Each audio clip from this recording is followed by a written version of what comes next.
Alors qu'on est encore en train d'exprimer des enjeux de rareté de main-d'œuvre pour plusieurs organisations, on dirait quand même qu'en ce moment, il y a une espèce de déséquilibre au niveau du marché de l'emploi qui est créé par les enjeux économiques qu'on vit en ce moment au Québec, au Canada et probablement sur toute la planète.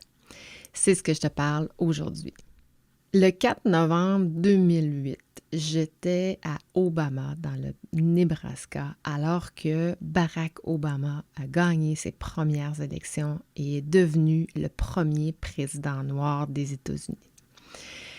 Président démocrate, président qui amenait un air de changement avec lui, qui transformait complètement la façon d'élire les présidents. C'était pas un Bush, c'était pas un Clinton. Donc, il y avait, et je crois que la population aussi avait de grandes attentes, il avait de grandes ambitions pour les États-Unis. Mais rappelons-nous, en 2008, un des premiers enjeux qu'a dû surmonter Barack Obama a été la crise économique américaine, qui, pas longtemps après, a eu un impact sur nous. D'ailleurs, c'est notre dernière vraie récession officielle rencontrée donc en 2008, tout de suite après les élections de Barack Obama. Et bon, pourquoi je te dis que j'étais dans le Nebraska? Parce que je me souviens cette soirée-là, qui était très festive à l'hôtel où j'étais. J'étais dans une formation à l'université Gallup à ce moment-là avec mon patron de l'époque. Et il y avait beaucoup de vie dans l'hôtel parce que, justement, Barack Obama venait de gagner ses élections. Et je me souviens, le lendemain matin, on allait déjeuner. Je reçois un appel de mon patron de l'époque qui me dit « Vicky, es-tu bien assise? » Ben, j'ai dit « Non, je suis debout, mais je suis prête. » Et il me dit « We are head countries. » J'ai dit « Quoi? » C'est la première fois que j'entendais cette expression-là. J'ai dit, es-tu en train de me dire qu'on arrête d'embaucher? Un gel d'embauche? Il dit, oui, tout à fait. It's exactly what I said. Fait que, il y a comme eu un blanc. J'ai arrêté de parler parce que, je comprenais pas. Je suis dans une formation, je comprends pas toutes les élections, qu'est-ce qui vient de se passer. Pour moi, c'est assez flou, mais je me souviens que je pense très vite parce que je me dis, on a quand même 14 postes à pourvoir. Et là, rappelons-nous, en 2008, on était exactement dans la même situation économique, c'est-à-dire qu'on avait de grands enjeux de rareté de main-d'œuvre. Mais la première chose que j'ai pensé, c'est, d'abord, on a fait des offres. Je ne peux pas arrêter les offres. Je veux dire, légalement, on va se faire poursuivre. Là, les gens, ils acceptent des offres, ils quittent des emplois, ils viennent de démissionner. Je veux dire, je ne peux pas arrêter le processus. Puis là, il a dit, il n'y a pas de problème là-dessus. On va quand même respecter nos engagements qui ont été pris à l'égard des candidats que vous avez rencontrés. Et parmi ces candidats-là, évidemment, il y avait des processus dans lesquels on était plus avancé que d'autres, mais un engagement pouvait être « je t'envoie une offre d'emploi » versus l'offre d'emploi qui est signée. Donc, il y avait quand même cet engagement-là, ne part pas seulement quand l'offre d'emploi est envoyée, mais à partir du moment où tu démontres un intérêt pour un candidat. Donc, évidemment, étant opportuniste, l'équipe de direction, on s'est dit, écoute, chaque candidat pour qui on pourrait avoir un intérêt, parce que là, on sait qu'à partir de la semaine prochaine, on ne peut juste plus embaucher. Donc, y a-t-il quand même des candidats potentiels qu'on pourrait embaucher, même si c'est peut-être pas nos premiers choix? Donc, tu me vois venir quand je parle de ça. Évidemment, il n'y en avait pas une tonne. Je veux dire, on n'a pas trouvé 50 nouvelles personnes embauchées dans ce contexte-là. Mais il y a certainement une ou deux personnes qui sont passées dans le filet d'une embauche qui n'aurait probablement pas dû avoir lieu pour la simple et unique raison que le candidat ne correspondait pas à ce qu'on recherchait ou probablement aussi que le candidat, l'emploi ne correspondait pas non plus à ce que recherchait le candidat. Mais avec cette récession qui a démarré, évidemment, les comportements ont commencé à se transformer. Hein, la peur de ne pas trouver un autre emploi, donc j'accepte un emploi, etc., etc.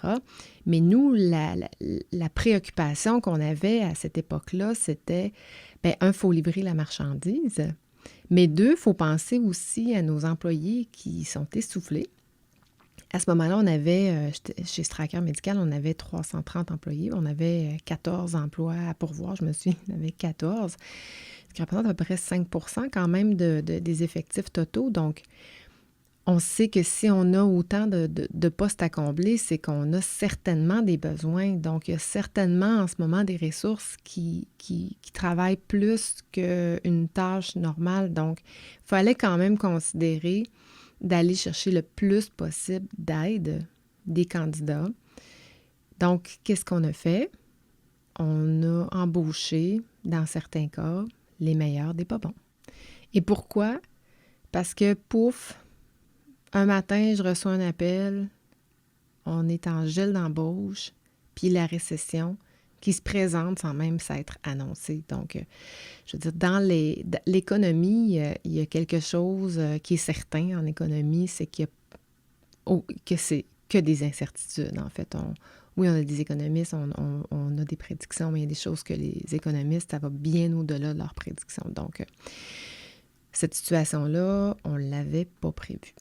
Et aujourd'hui, presque 15 ans, jour pour jour après les élections de Barack Obama qui ont eu lieu le 4 novembre 2008, c'est le 1er novembre 2008, mercredi passé, que le gouverneur de la Banque du Canada, Tiff Macklem, apprenait que la Banque centrale avait pris la décision de maintenir son taux directeur à 5 %, en partie à cause de l'effet de la vague des renouvellements des hypothèques de plusieurs citoyens, ce qui aurait certainement un impact sur l'économie. Donc, par prudence, par sécurité, mais pour aider la population, la Banque centrale du Canada a décidé de maintenir son taux alors qu'elle aurait dû l'augmenter pour favoriser une baisse de l'inflation.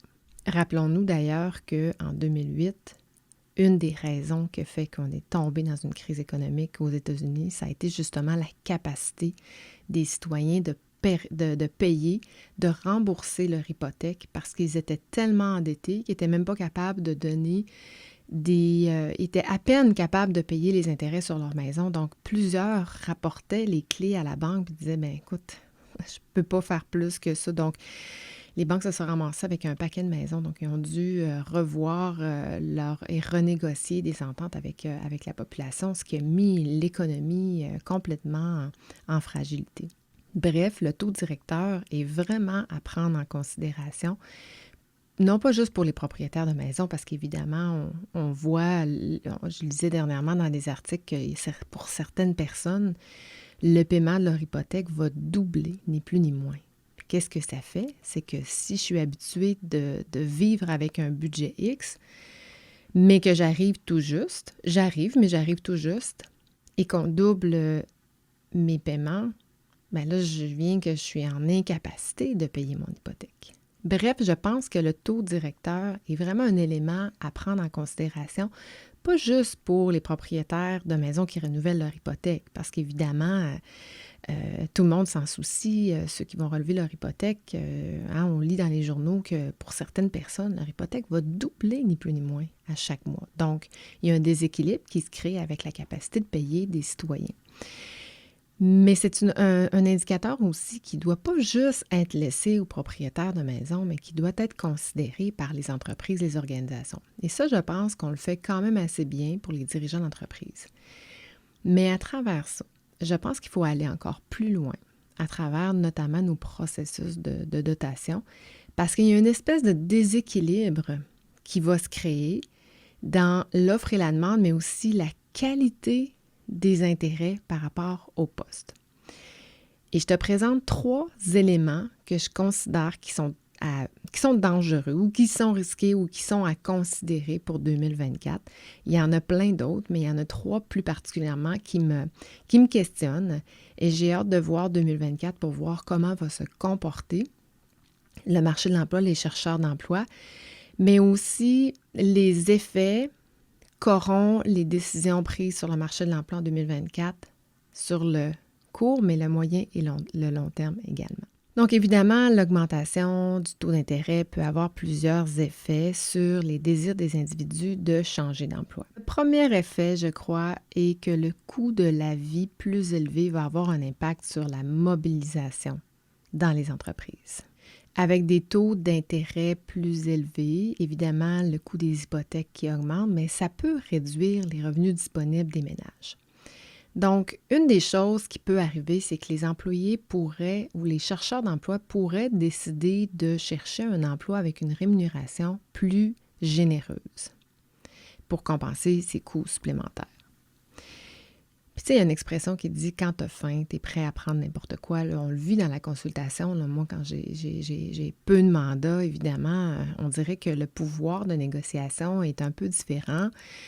Soit je vais offrir une meilleure tarification, alors que quand je suis débordée de mandats, ben je charge le gros prix, puis mon attitude est complètement différente. Mais c'est un peu la même chose dans le marché de l'emploi.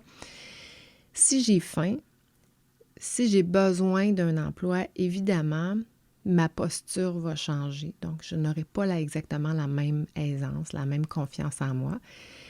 Et je vais peut-être être prêt même à faire des sacrifices que je n'aurais pas fait dans un marché à plein emploi pour pouvoir trouver un emploi avec une rémunération qui est convenable pour payer l'augmentation de mes coûts. Et on sait, le plus grand élément de mobilisation n'est pas nécessairement le salaire. Et là, on se retrouve à chercher un salaire et non des responsabilités ou encore des occasions de grandir ou de se développer personnellement et professionnellement dans les organisations.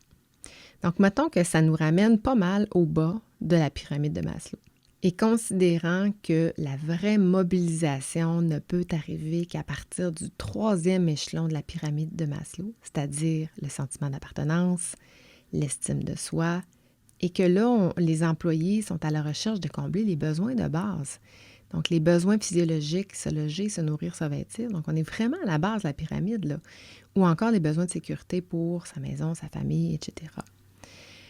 Donc, moi, je me questionne vraiment sur les enjeux de mobilisation que ça va créer. Le fait d'accepter un emploi qui n'est pas nécessairement à la hauteur de mes attentes pour mon estime de soi en 2024, 2023, 2024, pour moi, c'est un grand risque organisationnel. Et je pense que les entreprises, par le biais de leurs recruteurs, devraient vraiment revoir leur façon de faire pour s'assurer d'embaucher des gens qui recherchent encore un besoin de réalisation et non un salaire. Le deuxième impact que je vois se retrouve toujours sur la sphère de la mobilisation, mais on est dans un registre qui est totalement à l'opposé. Parce qu'une augmentation du taux directeur va inciter en fait à la prudence, les chercheurs d'emploi. Donc, en contrepartie, une personne qui arrive à peine à boucler ses fins de mois va peut-être vouloir se sécuriser puis trouver des conditions ou privilégier des avantages comme la sécurité d'emploi, des assurances collectives, des plans de retraite plus généreux. Mais ce qui va faire encore en sorte qu'il va combler ses besoins de base, les besoins physiologiques et les besoins de sécurité, au détriment de leurs besoins, plus d'estime, d'autoréalisation, etc. Donc, une autre forme de réaction due au taux directeur, au taux d'intérêt sur dans des hypothèques, mais qui va avoir les mêmes effets sur la mobilisation. Et un troisième élément que je trouve qu'il faut absolument considérer, c'est que l'augmentation de ces coûts-là va amener un déséquilibre sur le travail, la famille.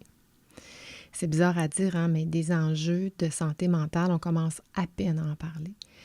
Et là, imaginons que pour boucler les fins de mois, je vais commencer à travailler un peu plus, je vais faire un peu plus de temps supplémentaire.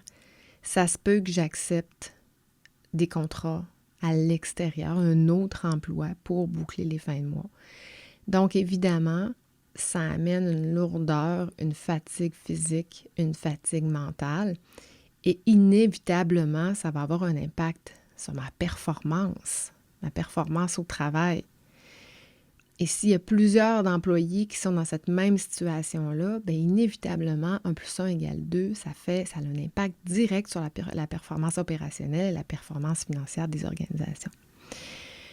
Puis là, je ne rentre pas dans les détails tous les effets par rapport à la mobilité géographique. Hein.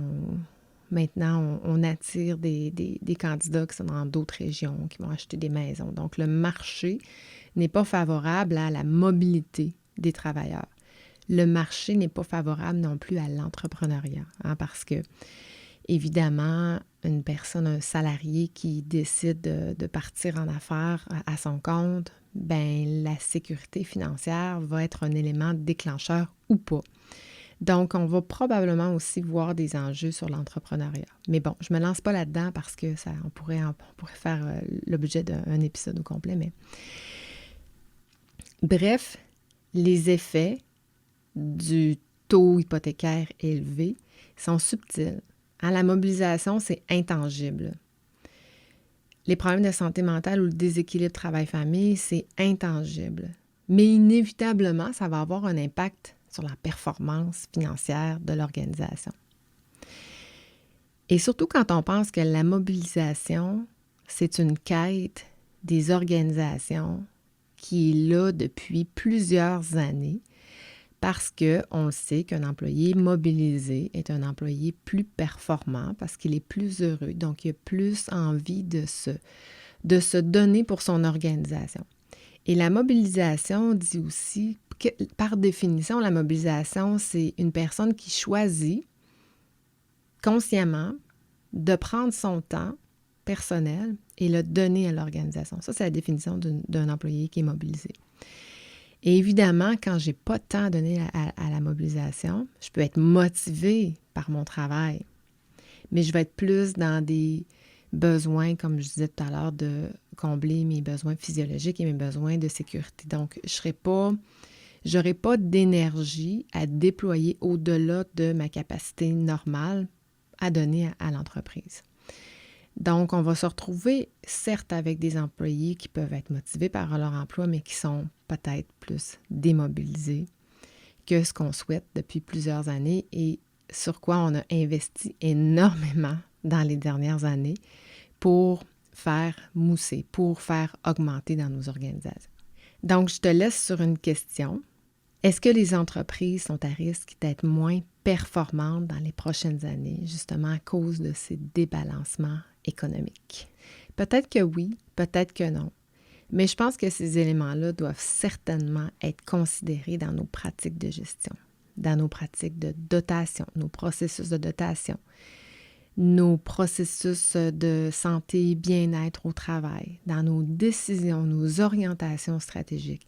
Ça doit être considéré et on doit repenser pour prendre en considération ces nouveaux éléments-là. Donc là, il y a comme une espèce de transformation, une espèce de déséquilibre qui se crée. Et je crois qu'il faut vraiment le considérer pour ne pas se ramasser avec des employés qui sont démobilisés. Et pour revenir à Stryker, parce que je t'ai parlé tout à l'heure qu'on avait volontairement bypassé un peu nos processus ou nos requis, nos prérequis à l'emploi, bien, je me souviens très bien de 2 employés qu'on avait embauchés dans ce contexte-là, pour qui ça a zéro fonctionné. Et c'est dommage parce que 2 employés qui se retrouvent au chômage, qui ont quitté un emploi et qui, là, se retrouvent à rechercher un emploi en pleine récession. Donc, qui ont probablement pris ce type de décision-là par sécurité ou encore pour améliorer leurs conditions salariales. Donc, j'espère que ça t'a plu, que ça t'a amené ailleurs. J'aimerais ça t'entendre justement comment ça se passe dans ton organisation. Est-ce que c'est des phénomènes que tu as déjà commencé à percevoir ou que toi aussi, tu pensais que tu étais dans les mêmes eaux que moi à penser que c'est des risques organisationnels qu'on peut avoir, qu'on peut rencontrer dans les prochaines années? Peut-être aussi que tu te retrouves dans une position, dans une posture où ton hypothèque va être à relever, tes dépenses vont augmenter significativement, que ça amène une espèce de stress qui va soit te mettre dans une position à te sécuriser ou encore à améliorer ton sort. Donc, j'aimerais t'entendre là-dessus. Tu peux m'écrire comme à l'habitude, vicky.jobin@capitalv.ca. Donc, d'ici là, je te dis ciao, ciao. On se voit la semaine prochaine.